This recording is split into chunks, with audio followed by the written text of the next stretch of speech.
Hi, I'm Nancy Martinez, and I'm your host here at LBR Talks.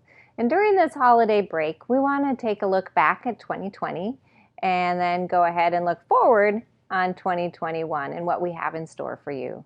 So if we look back at our first few episodes, we talked about some really great topics.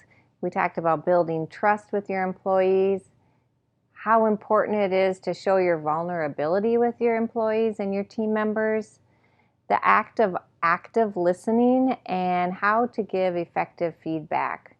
All really great topics, and each one of them, as basic as they may seem, had some really great nuggets that if you haven't watched them, I encourage you to go back now while maybe you have a little bit of breathing room in your schedule and take a look at them.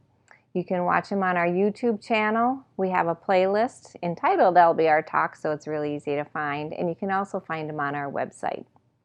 So if we look forward to 2021, we have some brand new guests that'll be coming on board with some really good topics for you. And if you have any topic ideas that you want us to cover, if you go ahead and put them in our comments, we'll take a look at them and we'll try and work them into our schedule.